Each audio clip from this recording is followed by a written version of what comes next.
Mumbai Ahmedabad bullet train परियोजना को लेकर बड़ा अपडेट। वीकेसी से शिलफाटा के बीच सुरंग का पहला ब्रेक थ्रू मिला।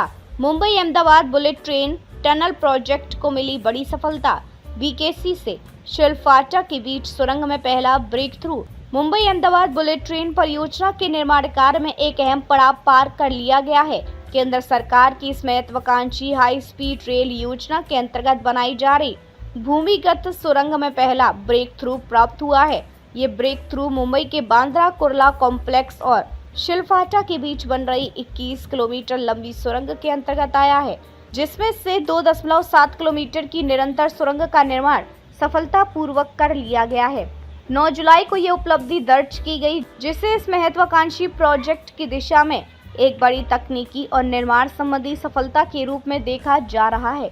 यह सुरंग मुंबई और अहमदाबाद के बीच प्रस्तावित बुलेट ट्रेन के लिए एक महत्वपूर्ण रचनात्मक हिस्सा है, जो कि पूरे मार्ग में सबसे जटिल और चुनौतीपूर्ण खंडों में से एक मानी जा रही है। प्रोजेक्ट अधिकारियों के अनुसार बीकेसी और शिलफाटा के बीच निर्माणाधीन सुरंग में विभिन्न निर्माण तकनीकों का संयोजन किया जा रहा है। इनमें से शिलफाटा से घनसोली तक के 5 किलोमीटर लंबे हिस्से को न्यू ऑस्ट्रियन टनलिंग मेथड द्वारा तैयार किया जा रहा है, जबकि बाकी के 16 किलोमीटर हिस्से में टनल बोरिंग मशीन का उपयोग किया जाएगा। विशेष रूप से इस सुरंग की योजना में एक अनूठा हिस्सा है 7 किलोमीटर लंबी अंडरसी टनल, जो थाने क्रीक के नीचे से होकर गुजरेगी। यह तकनीकी दृष्टि से इस प्रोजेक्ट का सबसे जटिल और संवेदनशील भाग है, जहां अधिकतम सुरक्षा और नियंत्रण के साथ निर्माण प्रक्रिया चलाई जा रही है। NATM तकनीक वाले हिस्से में खुदाई की गति को बढ़ाने के लिए एक एडिशनल इंटरमीडिएट टनल का निर्माण भी किया गया है।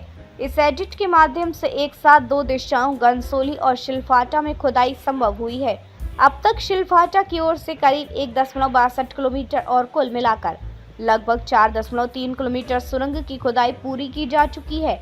सुरक्षा के मद्देनजर साइट पर विशेष निगरानी और संरचनात्मक सुरक्षा उपाय भी अपनाए गए हैं। इनमें ground settlement marker, piezometer, inclinometer, strain gauge जैसे उपकरण शामिल हैं। इसके अलावा बायोमेट्रिक एक्सेस कंट्रोल सिस्टम की सहायता से केवल अधिकृत व्यक्तियों को ही साइट पर प्रवेश की अनुमति दी जा रही है।